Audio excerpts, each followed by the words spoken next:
Hola, ¿qué tal, querida escuche? Soy Carlos Rivas Reyes. ¿Sabías que en proporción a su población total, en México hay tantas calles y escuelas con el nombre de Pancho Villa como en Francia calles y escuelas con el nombre de Luis Pasteur? ¿Te gusta igual un buen caldo de res que una buena sopa de médula? Lo que no se puede negar es que ambos son alimentos nutritivos y mucho más sanos que un sinnúmero de productos industrializados que se consumen cotidianamente en el mundo. A Pancho Villa le fascinaban tanto el caldo de res como la sopa de médula. Por su parte, a Luis Pasteur, un caldo de res le sirvió para demostrar al mundo que no tenía fundamento alguno la conocida como teoría de la generación espontánea, y a una sopita de médula de conejo recurrió para obtener tal sustancia básica de la vacuna que creó para combatir el virus de la rabia con eficacia. Acerca de Pancho Villa podremos seguir hablando en otra ocasión. Luis Pasteur es el científico que ocupará el tema central de este video, cuya estructura va a ser muy similar a la que diseñé para el cuento que compartí contigo, estimada escuche, hace unas semanas, acerca de Galileo Galilei. Si me hiciste el honor de haber escuchado ese video, recordarás que lo dividí en dos partes. Una introducción en donde expresó aspectos biográficos generales e interesantes del personaje. En aquella ocasión se trató de Galileo. Después hablé sobre sus aportaciones en el campo de la ciencia y rematé el video compartiendo contigo un cuento de mi autoría titulado Galileo y yo. Estructura similar le di al más reciente video que hicimos, mi editor Rodolfo y yo, acerca de Charles Darwin y su teoría su teoría de la selección natural.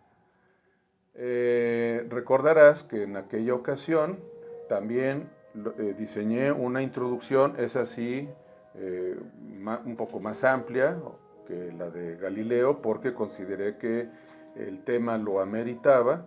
Y después de la introducción, dicho video lo cerré con un poema dedicado a mi estancia en Islas Galápagos. Y después, en un video posterior, dada la vastedad del capítulo introductorio que dediqué a la teoría de la evolución de Charles Darwin, en un video adicional compartí contigo tres cuentos de mi autoría acerca del libro El origen de las especies, de este naturalista inglés. A propósito de lo cual, de verdad quedo muy agradecido con quienes de manera algo copiosa me han contactado en mis redes de contacto para expresar su beneplácito con dichos cuentos. Pero esto lo estoy trayendo a colación porque el personaje que nos ocupa el día de hoy, Luis Pasteur, igual que Galileo y sobre todo igual que Charles Darwin, definitivamente amerita que en una introducción comparta contigo sus principales aportaciones en el mundo científico, pero quiero dejar dicho, también voy a abordar algunos aspectos y anécdotas biográficas de este enorme científico francés, poco conocidas, poco difundidas. Creo que te va a ser de interés conocerlas si es que no eres una persona ya muy conocedora tanto de la vida como de la trayectoria científica de este personaje. En ese sentido, creo que podrá ser igual de interesante lo que voy a compartir en esta introducción que algunos episodios biográficos y de su trayectoria científica que hice acerca de Charles Darwin. ¿Por qué decidí hacer de nuevo esta aclaración? Porque si tú, estimada escuche, eres una persona ya conocedora de la vida y trayectoria científica de Luis Pasteur, si así lo decides, pues puedes adelantar el video, puedes escuchar la parte final en que voy a compartir contigo un cuento que siento que te puede agradar mucho, sobre todo si igual que a mí, Luis Pasteur te despierta una honda admiración. Pero si eres un escuche no muy adentrado en la vida y obra de este científico francés, bueno, entonces te invito a que escuches el video y creo que no te vas a arrepentir. Porque de hecho mi cuento es relativamente corto. Digo, un cuento por naturaleza es corto, ¿verdad? Pero hay de duraciones cortas a duraciones cortas. Me refiero a que la lectura no me llevará más de 10 minutos, lo calculo. Entonces, insisto, creo que ha sido muy pertinente que haga esta observación antes de continuar exponiendo lo que preparé como introducción para mi video de esta ocasión. Hablando de su popularidad, Pasteur es, junto con el general Charles de Gaulle, uno de los dos personajes históricos más populares en Francia. En tercer lugar, pisándole los talones, está el gran escritor Víctor Hugo, el autor de Los Miserables y de otras obras insignes, Nuestra Señora de París, etcétera, etcétera.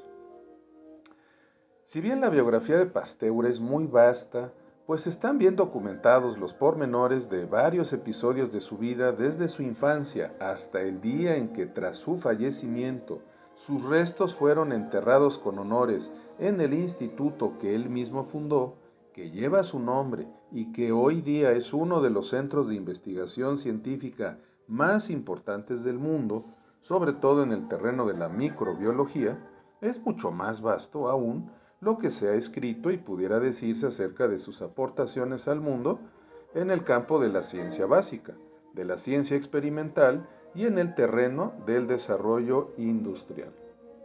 Por lo mismo, me limitaré a referir de un modo muy somero cuáles son los hechos más relevantes que se deben tener presentes de este auténtico benefactor de la humanidad que, como primer dato interesante, nació en una población ubicada en Francia, dentro de la región denominada Jura o Jura, dentro de cuyos confines están las montañas en que en su momento se hallaron los primeros restos de dinosaurios que dieron pie a que se denominara Jurásico al periodo geológico de la Tierra al que pertenecen por su antigüedad aquellos fósiles.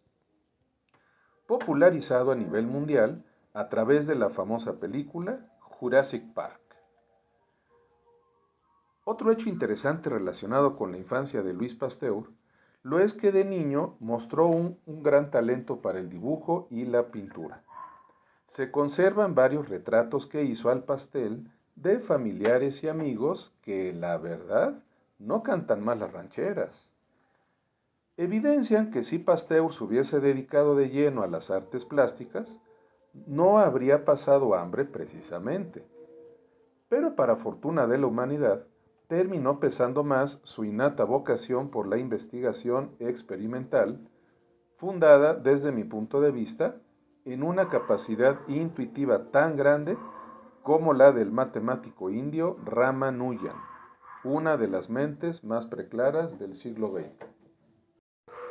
Siendo muy joven, de unos veintitantos años de edad, hizo su primera gran aportación en el campo de la ciencia básica.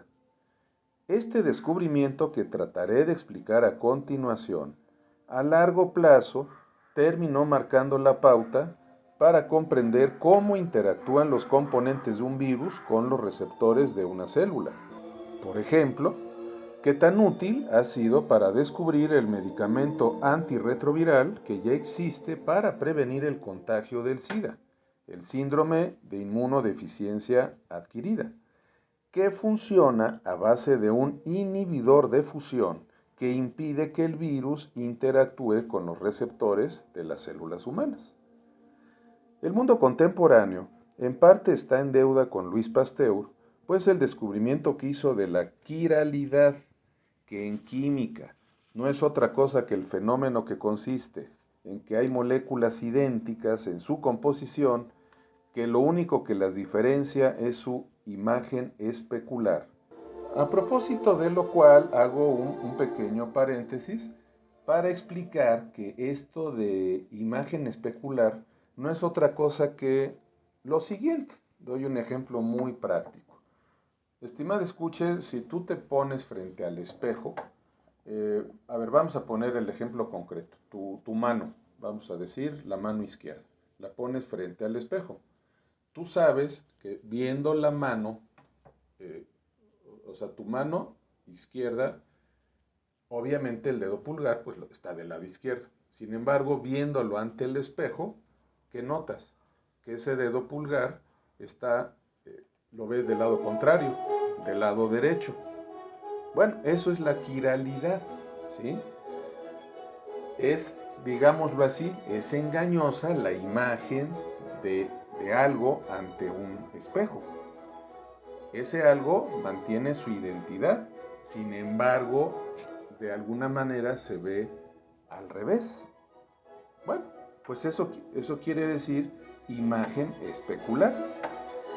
Esto, si lo aplicamos en el terreno de la química, nos lleva a hablar de un tipo de compuestos químicos que se denominan isómeros. Los isómeros son imágenes especulares. En términos prácticos, ¿qué es un isómero? Un isómero es un compuesto químico que tiene la misma fórmula. Bueno, más bien, hay que hablar en plural. ¿Qué son los isómeros? Los isómeros son dos compuestos químicos que tienen la misma fórmula molecular, pero difieren, ojo, por cuanto a la forma en que están distribuidos sus átomos o moléculas. Esto me gusta explicarlo ya en el terreno de la química, poniendo el ejemplo de, vamos a hablar de la molécula, digámoslo así, más popular, ¿no?, que hay en el mundo, que es la molécula del agua. La inmensa mayoría de la gente, pues conoce cuál es la composición de la molécula del agua, es la famosa molécula del H2O, dos átomos de hidrógeno y uno de oxígeno. Me gusta ponerlo como ejemplo por lo siguiente. Estos dos átomos de hidrógeno, en un caso hipotético, bueno, tú puedes acomodarlos, puede ser un átomo de hidrógeno del lado izquierdo del átomo de oxígeno y el otro átomo de hidrógeno colocarlo del lado derecho con sus respectivos enlaces. Pero para que comprendas qué es un isómero, ¿qué sucede si estos dos átomos de hidrógeno los colocas no a los lados del átomo de oxígeno, sino uno arriba y otro abajo? Podríamos decir que es la misma gata pero revolcada, ¿no? Bueno, eso es un ejemplo sencillo de lo que es un isómero. Sí debo hacer una aclaración. Si tú, estimada escuche, eres una persona versada en química, ya no digamos un ingeniero químico, pues sí me pudiera llamar la atención de decir que no es lo más apropiado escoger el caso de la molécula del agua como un isómero, porque en términos estrictos eso no es correcto. Lo acepto. Lo que estoy haciendo es valerme de un recurso didáctico para que una persona que tiene conocimientos muy básicos de química pueda comprender en forma sencilla qué es un isómero. No estoy afirmando que en la molécula del agua sea común hablar de moléculas isoméricas. No dije eso, solamente lo utilicé como un recurso didáctico porque la molécula del agua es la más popular que hay en el mundo y su composición es muy sencilla. Ahora sí, ya hecha esta aclaración y expuesto este ejemplo didáctico, prosigo con algunas observaciones que me parecen muy interesantes en torno al personaje que nos ocupa el día de hoy.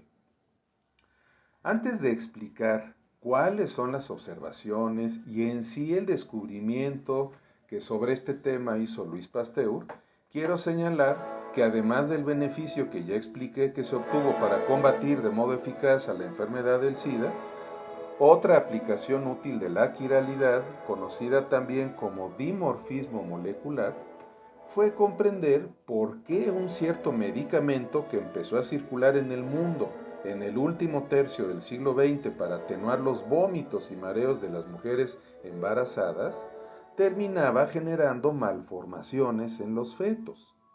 Es decir, que el mismo medicamento generaba un gran beneficio a la vez que un grave perjuicio.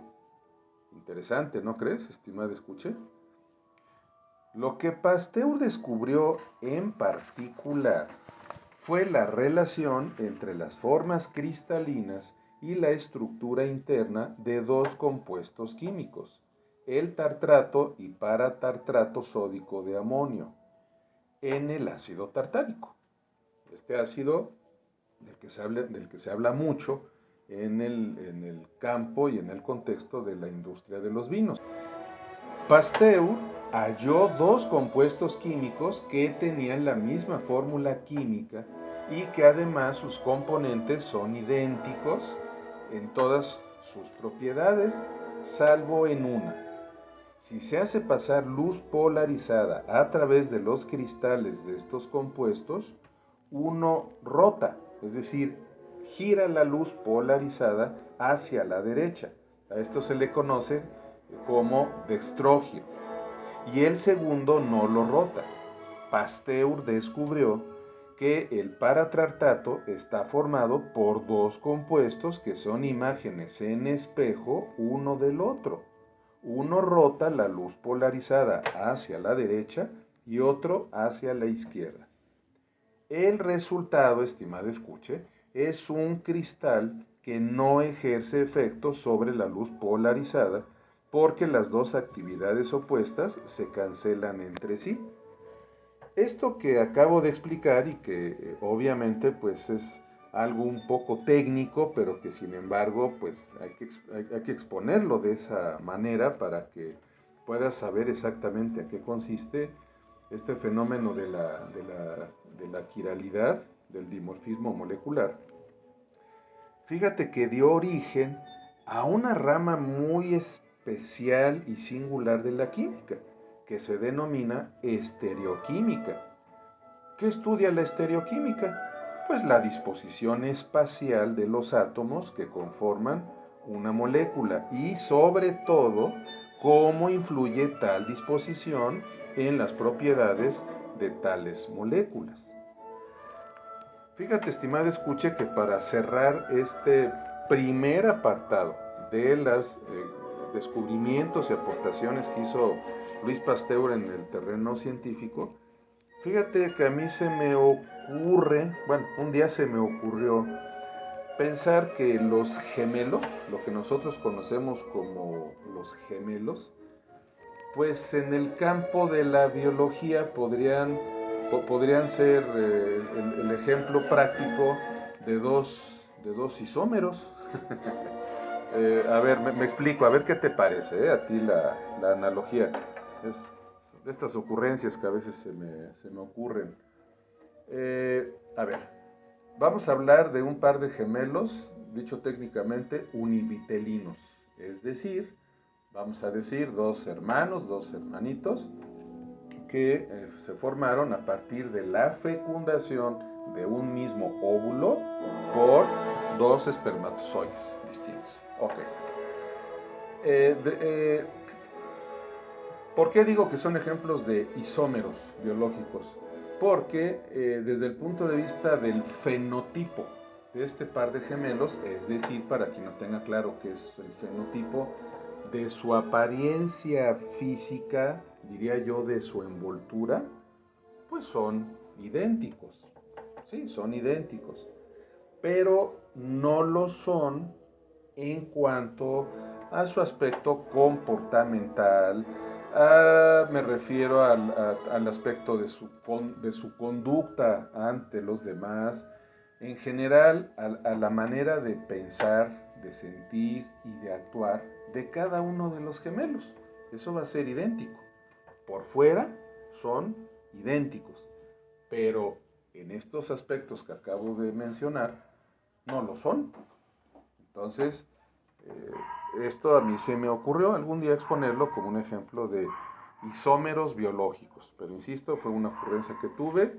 Si decides contactarme para exponer tu punto de vista de qué te parece mi ocurrencia, sabes, estimada escucha, que estoy abierto ya sea a la crítica o, por qué no, a la adhesión a estas ocurrencias que a veces he tenido a lo largo de los años, cuando he tenido el gusto y el privilegio de divulgar temas como, pues como el que nos ocupa el día de hoy, ¿no?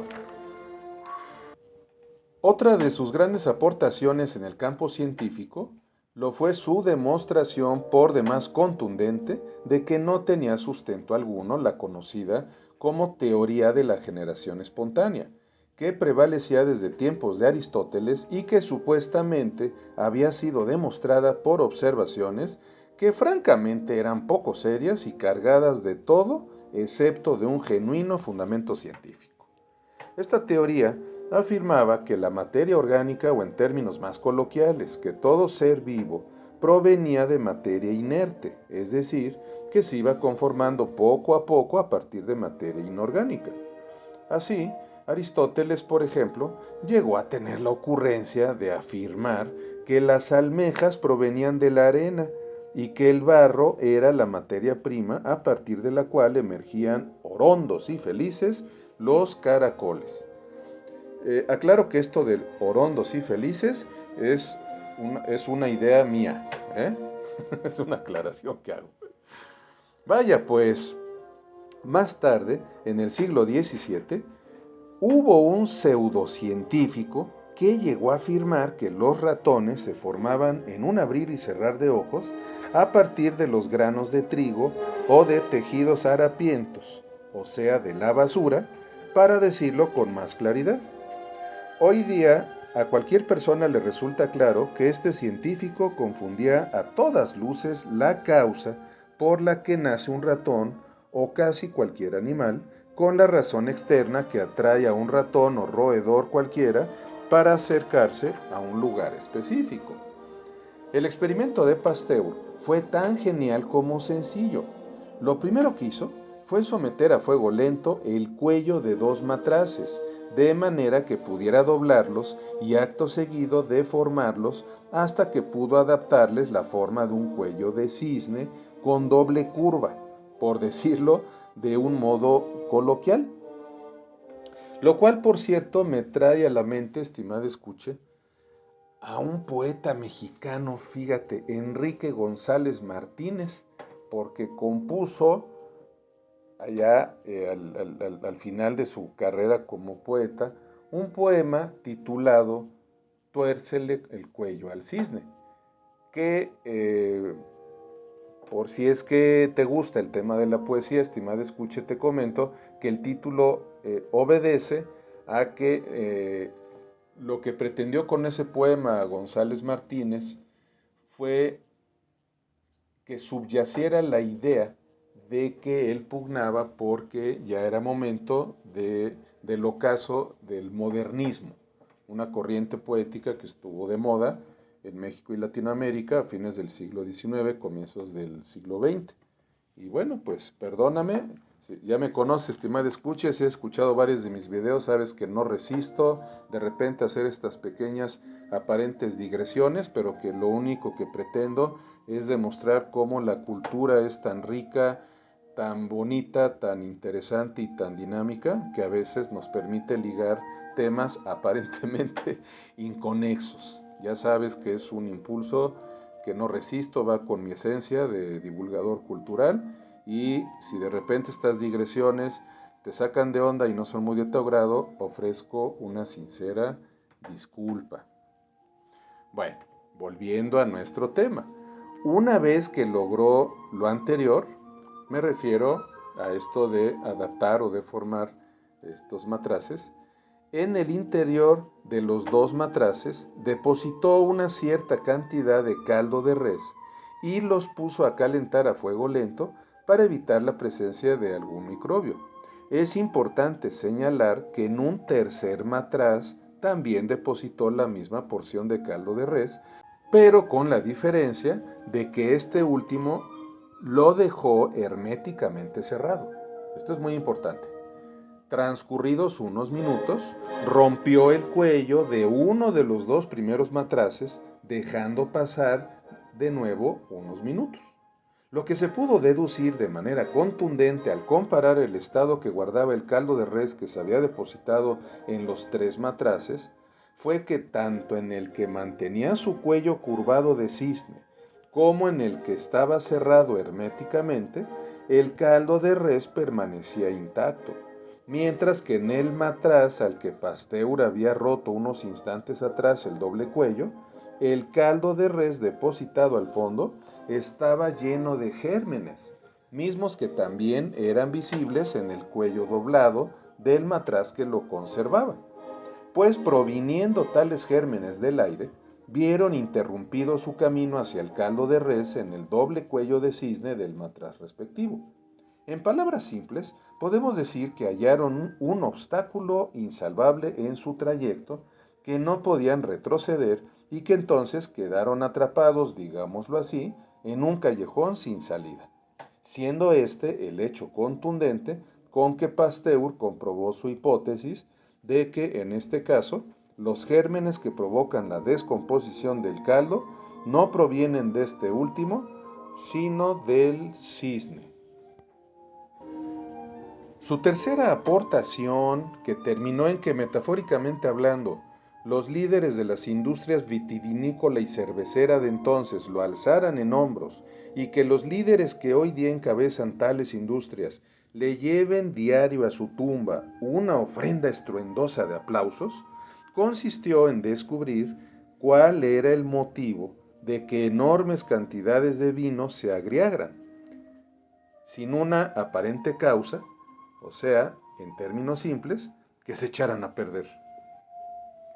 En este caso particular, antes de explicar brevemente cómo resolvió Pasteur tal problemón que estaba afectando a una rama importante de la industria, es pertinente señalar que dicho problemón adquirió el rango de un caso de Estado al que dio particular atención el gobernante de Francia en aquella época, Napoleón III, con quien Luis Pasteur sostenía una cierta relación de amistad, pues, hay que decirlo, a nuestro personaje siempre le gustó codearse con la crema innata de los altos niveles del gobierno galo.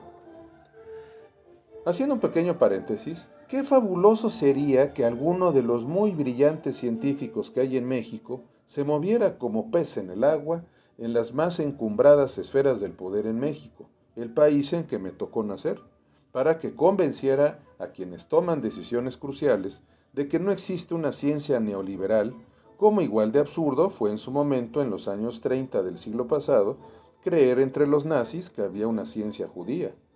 La ciencia es universal, señores. No admite calificativos o epítetos tan absurdos como reveladores de que quienes han decidido en las altas esferas del poder imponer casi por decreto la idea de que los rollos retóricos de la demagogia son más útiles que el impulso al conocimiento científico para que el pueblo sabio mejore su nivel de vida.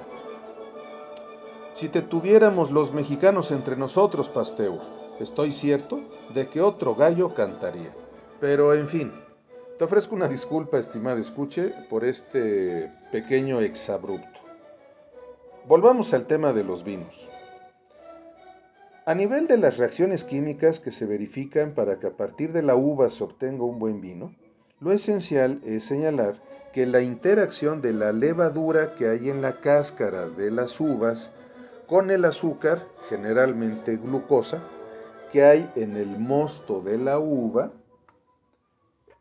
es lo que termina generando el componente alcohólico del vino, conocido como etanol, hasta donde sé el más común de los alcoholes, esto a través del fenómeno químico conocido como fermentación. Hasta ahí todo bien. El problema de la acidez del vino, o dicho en otros términos, de su conversión en vinagre, que es lo que personalmente le encargó Napoleón III a Pasteur resolver a como diera lugar, terminó resolviéndolo nuestro ilustre personaje del día de hoy, proponiendo que se debía a cierto fenómeno de descomposición generado por un tipo de bacteria en particular a partir del proceso natural de fermentación ya reseñado. La causa, lo acabo de decir, la irrupción de unas bacterias que propiciaban este proceso, digámoslo así, de avinagramiento del vino. ¿Solución? Ah, ahí te va. ¿Qué propuso Luis Pasteur? Someter el vino a un incremento gradual de temperatura hasta llegar a unos 55 grados centígrados, manteniendo esta temperatura durante varios minutos y acto seguido reducir drásticamente dicha temperatura. Este proceso tan simple como genial que descubrió el segundo personaje más popular de Francia hoy día es lo que se conoce como pasteurización y cuyos alcances y beneficios se extrapolaron de inmediato a la leche y a la cerveza. Es más, me atrevo a decir que este descubrimiento no solo ha sido el más relevante de cuantos realizó Luis Pasteur, sino que ha sido una de las mayores proezas en la historia de la humanidad, porque no solo impidió que la industria vitivinícola francesa cayera en bancarrota y que el gobierno francés se declarara insolvente para seguir pagando la deuda de guerra que había contraído en 1870 tras su humillante derrota en la guerra franco-prusiana acaecida en 1870, sino que también y sobre todo contribuyó de manera notoria a que en Francia y en el mundo desde entonces y hasta la fecha se hayan podido consolidar las industrias del vino, de la leche y de la cerveza, con la ingente cantidad de empleos que generan tales industrias en el planeta, y en especial porque a no ser por el proceso de pasteurización a que ya por ley se ha de someter la elaboración de esos tres productos, el consumo de cualesquiera de ellos sería con gran frecuencia causa de que hubiera muchas personas enfermas o muertas por virtud de la acción de los agentes microbianos que Pasteur descubrió y que enseñó cómo abatirlos. Fíjate, estimada escuche, que ya que estamos en el tema del proceso de fermentación de la uva, en este caso, pues es interesante hacerte ver que en forma paralela, digámoslo así, a la formación del etanol, también se genera la producción de dióxido de carbono. ¿Y esto por qué lo traigo a colación? Bueno, porque, aquí me gustaría referirme en particular al caso del champán. El dióxido de carbono genera este fenómeno de burbujas, de burbujeo intenso que se da en la sidra y que popularmente es conocido, ¿no? El hecho de que si uno agita la botella de la sidra, ¡pum!, de repente sale volando el tapón de la sidra. ¿Y se debe a qué? A la acción del dióxido de carbono. ¿Con esto qué quiero decir? Dentro de la fermentación, ya sea de la uva, de la manzana, incluso en el caso de la cerveza, estaríamos hablando de la cebada, que es el cereal a partir de que se utiliza como materia prima para obtener la cerveza. Pero bueno, insisto, en el caso particular del champán, pues es interesante para ti saber a qué se debe este fenómeno de burbujeo intenso, que hace que mucha gente celebre con mucha alegría, con hondo placer, algún acontecimiento particularmente importante para la vida de una persona o de un grupo de individuos. Y también quiero relacionar este tema que acabo de abordar de la fermentación del vino, una frase del propio Louis Pasteur.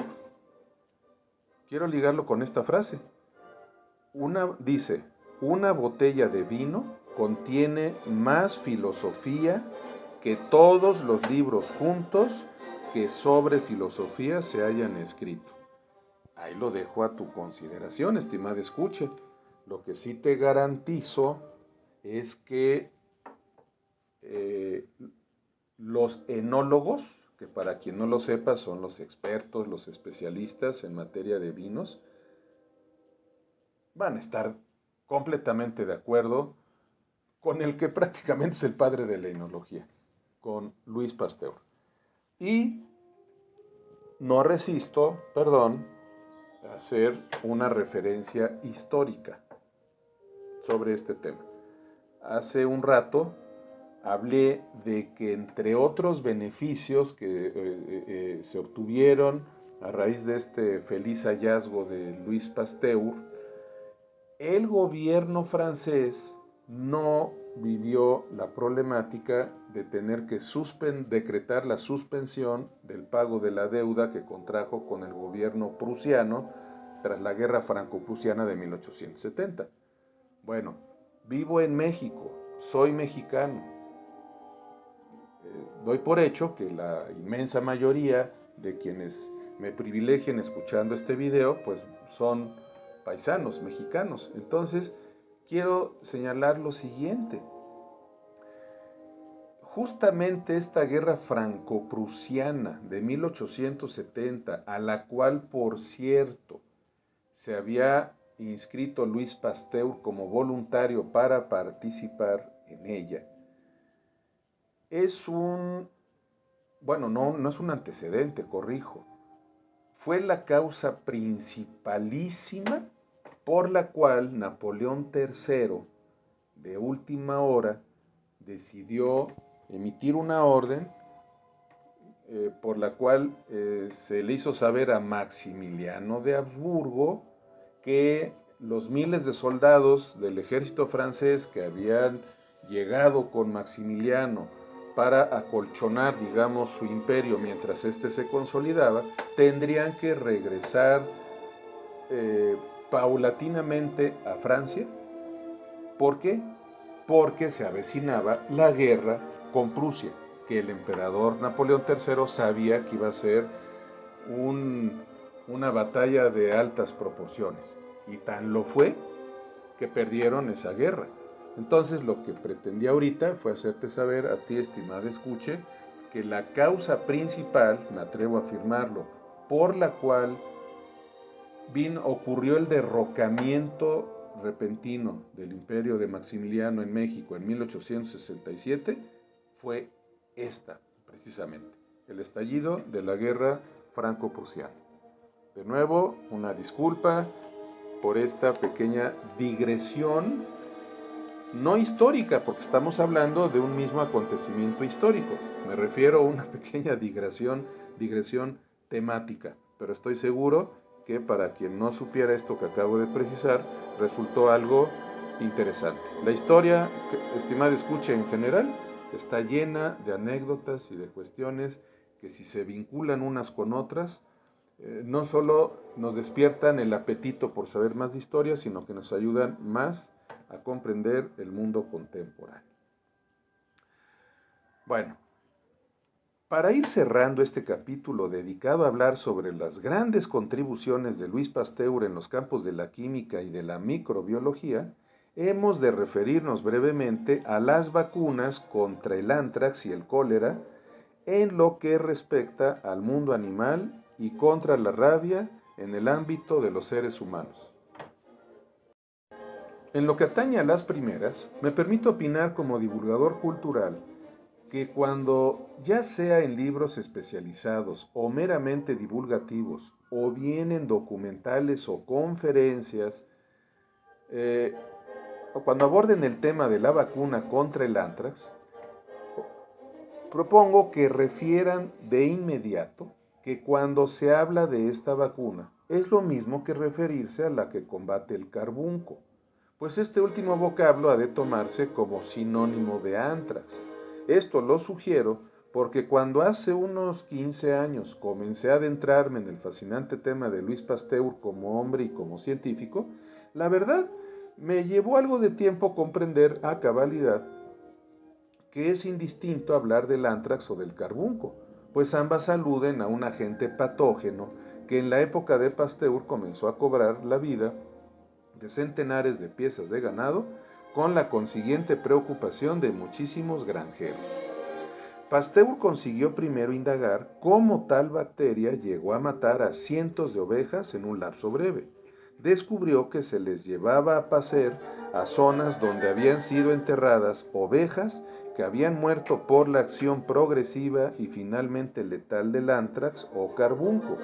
Haciendo un trabajo de campo minucioso, descubrió que los gusanos que emergían a tierra tras haberse dado un festín con los cadáveres de las ovejas muertas, eran los agentes vectores de la temible bacteria, que a su vez era ingerida por las inocentes ovejas vivas al ingerir su alimento natural, y de esa manera se completaba un ciclo irreversiblemente mortal que preocupaba terriblemente tanto a los granjeros como a la gran masa de consumidores primarios y secundarios de productos ovinos. Pasteur lo que hizo fue diseñar una vacuna sujeta al principio básico descubierto aleatoriamente por Jenner en Inglaterra, Edward Jenner, casi un siglo antes, que en términos sencillos consiste en inocular al ser vivo que padece la enfermedad dosis atenuadas del agente patógeno de que se trate, que al ingresar al organismo activa el sistema inmunológico para que genere los anticuerpos necesarios para combatir de manera eficaz al agente patógeno invasor, que en el caso del anthrax o carbunco lo es una bacteria, pero que en el caso de la rabia lo es un virus. Y esto lo comento porque justamente fue contra la rabia el remedio que descubrió Pasteur unos años después. Pero antes de referirme a la vacuna que nuestro personaje diseñó contra la rabia, quiero recomendar ampliamente acerca de la vacuna contra la viruela que se diseñó a partir de las brillantes deducciones que hizo Edward Jenner a fines del siglo XVIII en Inglaterra, un libro y una producción fílmica extraordinarios que no puedo dejar de recomendar, aunque Jenner no sea el personaje central de este video, porque soy de los convencidos de que el suceso histórico que abordan ambas recomendaciones es una de las aventuras filantrópicas más relevantes de la historia. Me refiero a la misión que encabezó un médico casi contemporáneo de Jenner, cuyo apellido dio nombre unas décadas después a una de las calles de la colonia Doctores aquí en la Ciudad de México. Me refiero al doctor Francisco Javier Balmis. Este médico ilustre propuso y después encabezó la realización de un plan consistente en trasladar al continente americano a 22 niños entre 8 y 14 años de edad, si no mal recuerdo, a quienes iría inoculando durante el viaje a través del Océano Atlántico el virus causante de la viruela, pues sólo así podría mantenerse activo el agente patógeno del cual se aplicarían dosis atenuadas a miles de personas que poblaban lo que hoy es América Latina y las Filipinas, incluso en el lejano oriente, partiendo una misión similar a la del doctor Balmis, pero a partir del puerto de Acapulco, una vez que se hubiera vacunado al mayor número posible de pobladores americanos. En verdad se trata de una historia tan conmovedora como trascendental en la historia de la medicina y que desde mi punto de vista no ha sido lo suficientemente justipreciada a nivel divulgativo. El libro cuya lectura recomiendo muy ampliamente es A Flor de Piel. Su autor es Javier Moro y fue publicada bajo el sello editorial Planeta. Y el filme, que puedo afirmar que también tiene un sólido soporte documental, se titula 22 Ángeles, producido por la televisión española hace cosa de unos 7 años. Ofrezco una disculpa por haberme apartado un poco del tema central que nos ocupa esta vez, estimada escuche, pero tal y como lo he explicado en algunos videos previos a este, no resisto como verdadero amante de la cultura engarzar temas o acontecimientos un poco o un mucho disímbolos entre sí y sobre todo compartir con el prójimo sus afinidades, máxime en este caso, en que tanto la literatura como el arte cinematográfico se dan un abrazo afectuoso, inmortalizando un suceso histórico tan trascendental como conmovedor, según ya dejé dicho. Aquí sí hago mía la frase que ha hecho famosa el presidente de mi país, López Obrador, de mi pecho no es bodega. Aunque me dé tristeza su casi nulo apoyo a la ciencia y la cultura en México, señor presidente, sí reconozco que esta vez su frase, que ya se hizo tan célebre, me cae como anillo al dedo, como así dijo usted que le había caído a su gobierno la epidemia del coronavirus que costó la vida a poco más de 500,000 de paisanos. En fin, ahora sí adentrémonos en el interesantísimo tema de cómo fue que Luis Pasteur consiguió diseñar una vacuna efectiva contra la rabia.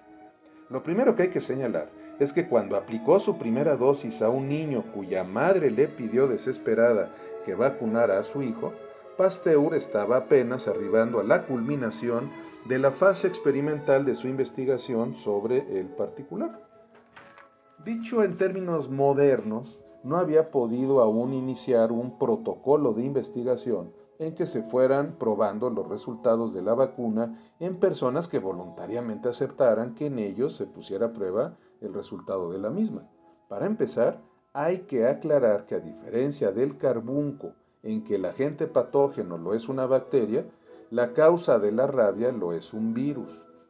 Cuando se presentó ante él aquella madre atormentada por el caso de su hijo, Pasteur iba en la etapa final de su investigación, que consistía en almacenar el virus de la rabia en una especie de sopita de médula de conejo, obtenida no de la médula ósea, aclaro, sino de la médula espinal de un conejo e ir aplicando una serie de dosis cada vez más concentradas de dicha sustancia en animalitos que fueron elegidos como conejillos de indias. Haciendo honor a la verdad, hay que hablar acerca de un hecho poco conocido.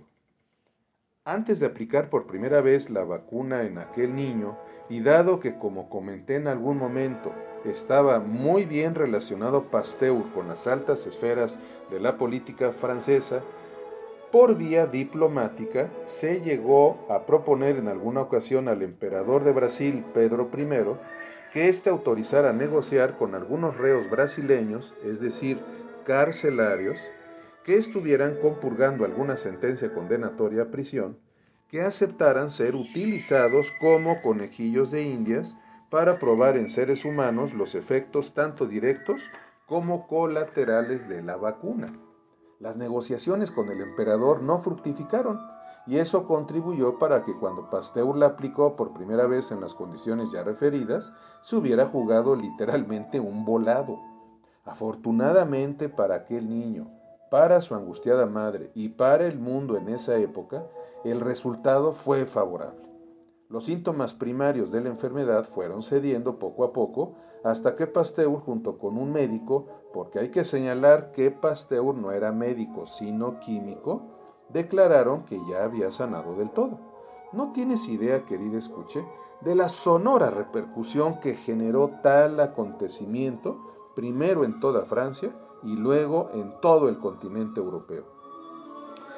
A propósito de lo anterior, creo interesante compartir contigo otra anécdota poco difundida pero muy relevante para México. En los primeros años del siglo XX, el doctor Eduardo Lisiaga, fundador del Hospital General de la Ciudad de México, fue a la ciudad de París y se constituyó en la sede del entonces prestigioso Instituto Pasteur con el propósito de obtener una pequeña reserva de la sopita de médula espinal a que hice referencia en su oportunidad.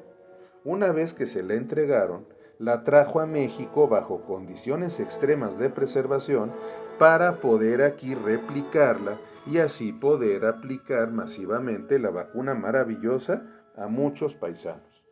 No hay que olvidar que en aquella época los hermanos Wright apenas estaban realizando sus primeras y accidentadas pruebas de vuelo en Estados Unidos, por lo que la única manera de realizar un viaje interoceánico era casi la misma que en la época de la misión filantrópica del Dr. Balmis, a que hice alusión hace un rato, por lo que son francamente notables las medidas de preservación adecuadas que adoptó el Dr. Lisiaga para que llegase a México en condiciones idóneas dicha materia prima de la vacuna contra la rabia. Y porque también considero oportuno, por ser una información interesante acerca de este tema, te comento, querida escuche, que hay dos síntomas clásicos de esta terrible enfermedad cuando el virus ya ha pasado de la médula espinal al encéfalo de su víctima, que vale la pena explicar sus causas. Me refiero en primer término a lo que en el argot popular se conoce como echar espuma por la boca. Ello obedece a que hay un momento en que el virus afecta directamente las glándulas salivales de la víctima, por lo que ocurre una secreción excesiva de saliva, que es lo que explica lo de la famosa espuma. En segundo lugar, es conveniente explicar por qué a esta enfermedad se le conoce también como hidrofobia. Por si es que no lo sabes, estimada escuche, el sufijo fobia significa aversión o miedo a, de donde el vocablo hidrofobia significa literalmente aversión al agua. Lo anterior obedece a que quien llega a padecer esta enfermedad en etapas intermedias experimenta severos espasmos en los músculos del cuello que hay en la zona de la faringe,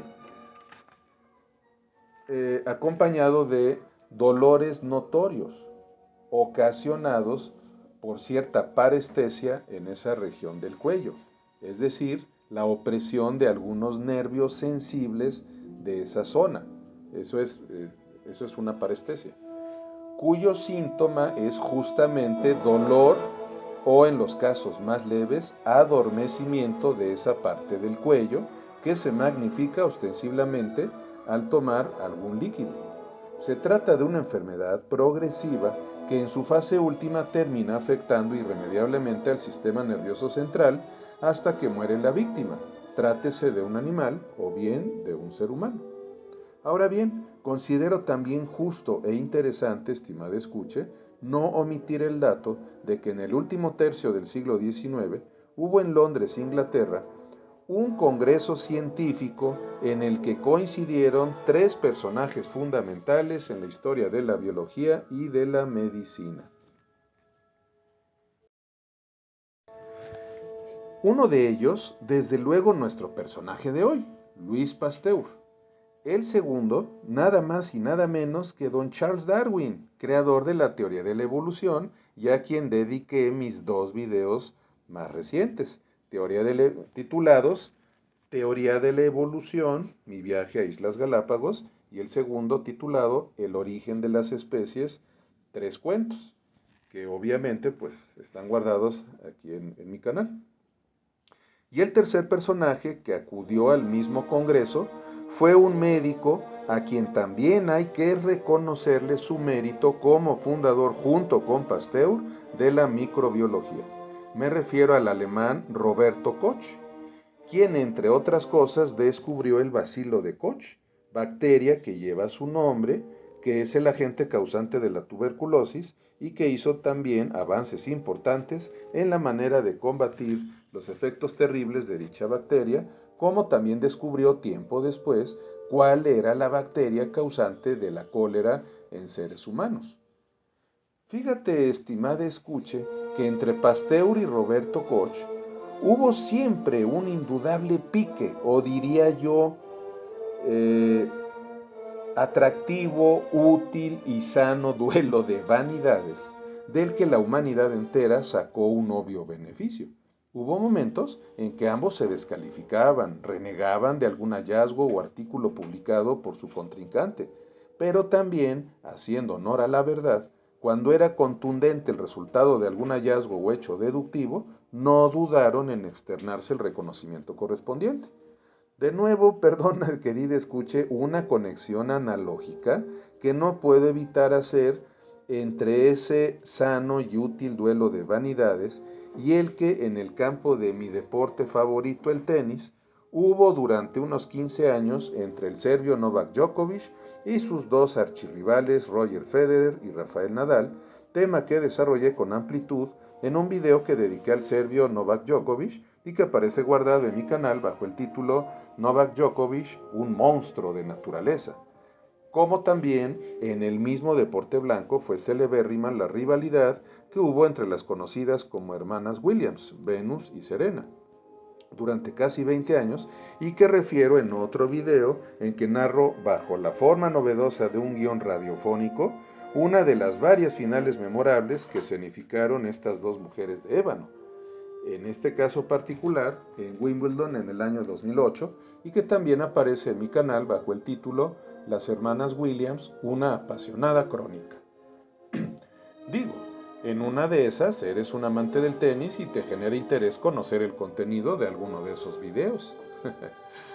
Pero ya, hablando en serio, la rivalidad entre aquellos tremendos tenistas, igual que la que indudablemente hubo entre Pasteur y Roberto Koch, es positiva tanto para ellos como para quienes salimos beneficiados con los respectivos despliegues de sus talentos, en razón de que con tal de superar uno al otro o una a la otra, encuentran una doble motivación para mejorar su rendimiento o aportar o perfeccionar un mayor número de inventos o descubrimientos según sea el caso. Piques y rivalidades históricos como esos hay muchos, pero es momento de ir cerrando esta introducción al cuento de mi autoría que he titulado Un genio, un microscopio y yo, en que el gran Pasteur a través de un microscopio vivirá una experiencia que confío en que te llenará el ojo, querida escucha. Lo último que quiero referir acerca de nuestro personaje del día de hoy es un hecho penoso que ocurrió en el año 1995 en ocasión de su primer centenario luctuoso, en que literalmente, a causa de que fue asignado en los años 80 al doctor Montagnier, de nacionalidad francesa, el reconocimiento de haber descubierto el virus que era la causa del SIDA, síndrome de inmunodeficiencia adquirida, con la participación decisiva de investigadores del Instituto Pasteur, un tal Gerald Jason, que ni médico era, respaldado por la Universidad de Princeton en Estados Unidos, publicó un libro bajo el título La ciencia privada de Louis Pasteur, cuyo objetivo era tal cual desmontar el recuerdo de Louis Pasteur.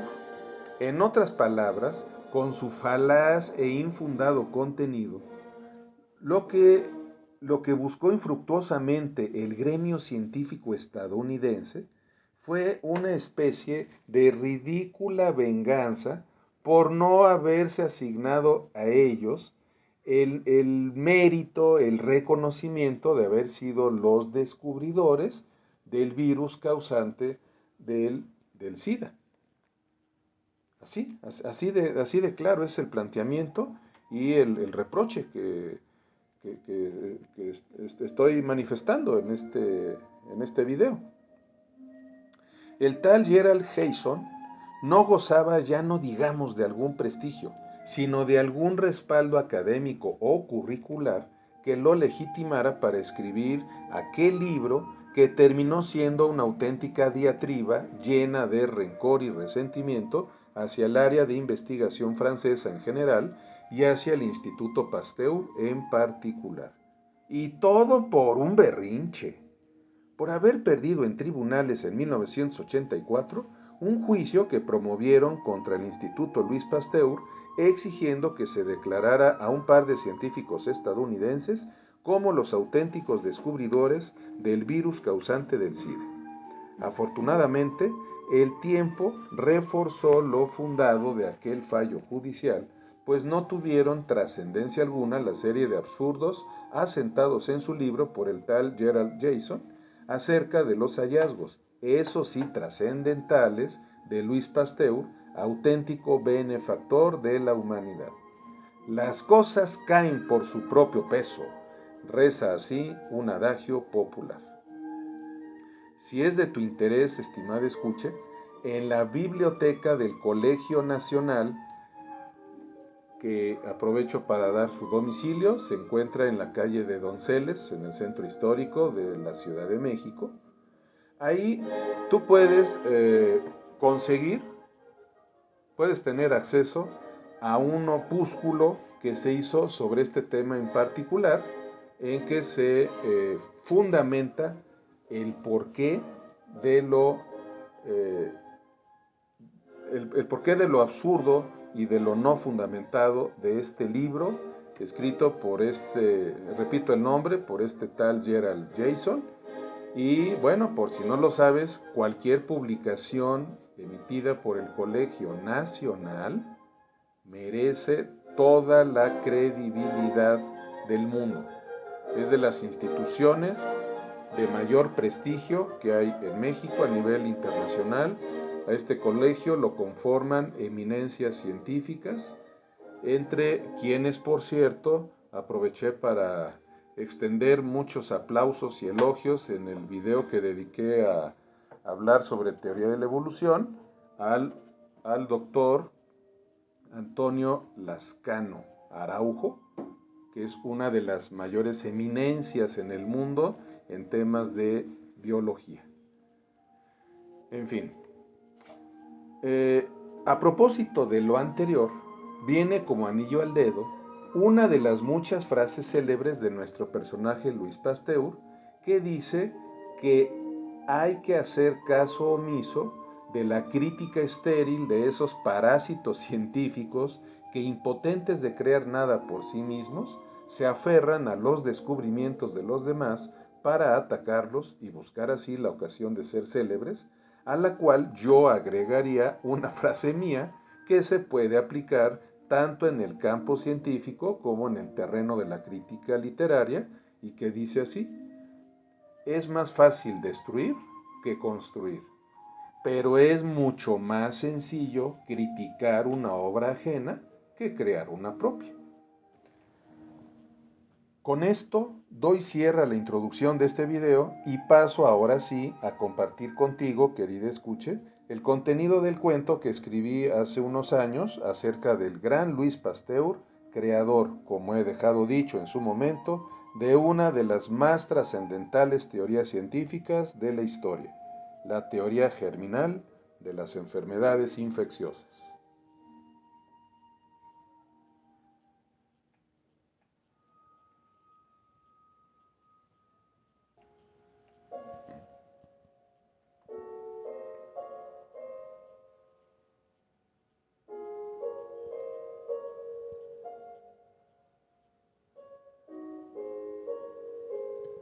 Año 1869.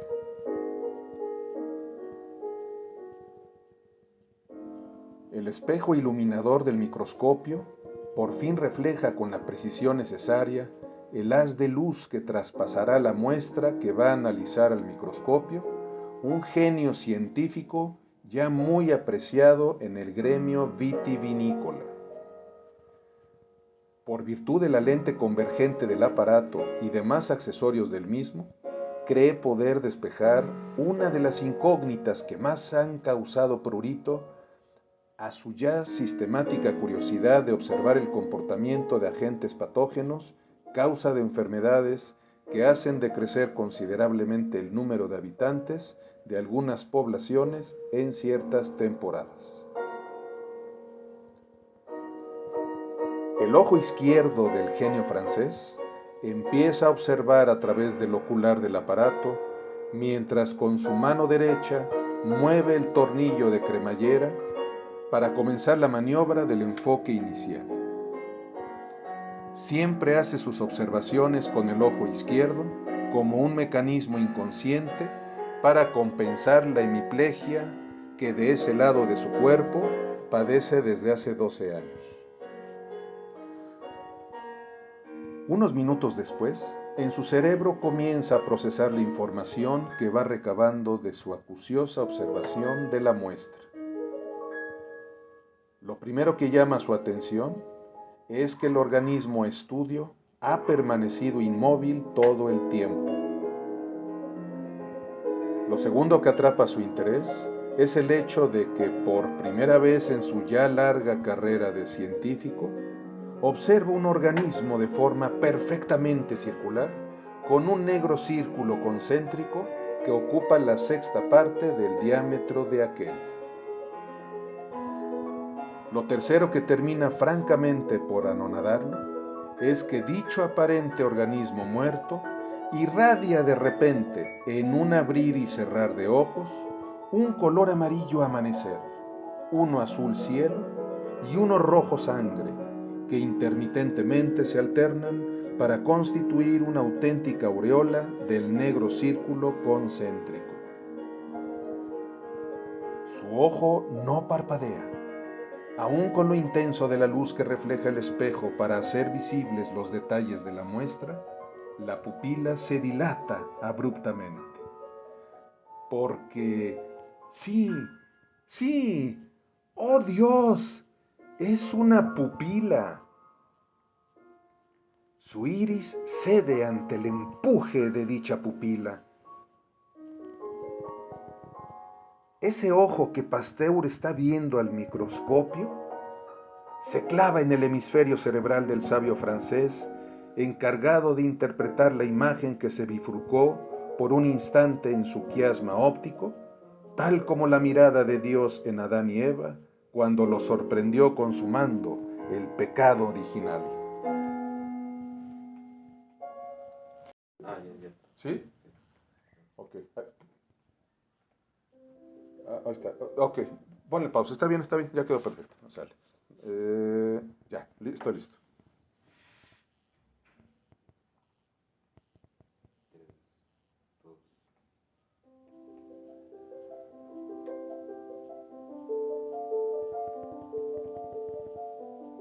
Pasteur comienza a llorar con ambos ojos. Entonces el ocular se nubla. Así ya no puede observar nada. Por tanto, se retira unos metros del lugar donde está emplazado el microscopio. Se frota los ojos. Se asoma por la ventana del laboratorio para cerciorarse de que el cielo siga en su lugar, de que el sol siga regalando sus rayos a la vida y de que alguna nube de ese otoño eclipse un fragmento del azul desparramado de la bóveda celeste. Una vez que confirma lo anterior, se planta de nuevo ante el microscopio, lo mira con los ojos de un humilde siervo que se prosterna ante una herramienta divina, posa trémulo su ojo de nuevo frente al ocular del microscopio y de inmediato comprende que lo que está viendo nadie le creerá que lo vio. Su ojo derecho, sí, el ojo derecho de Dios. A partir de ese instante, se convenció de que poca ciencia nos aleja de Dios y que mucha ciencia nos acerca a Él.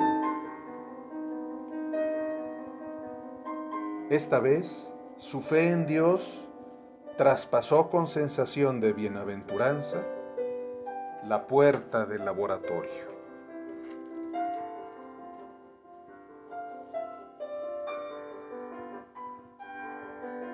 Año 2009.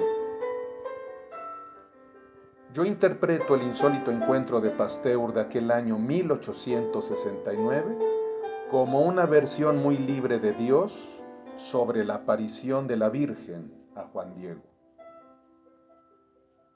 Si yo pudiera algún día ver el ombligo de Dios al microscopio, me encantaría observar que una amiba lo penetrara para indagar sus misterios.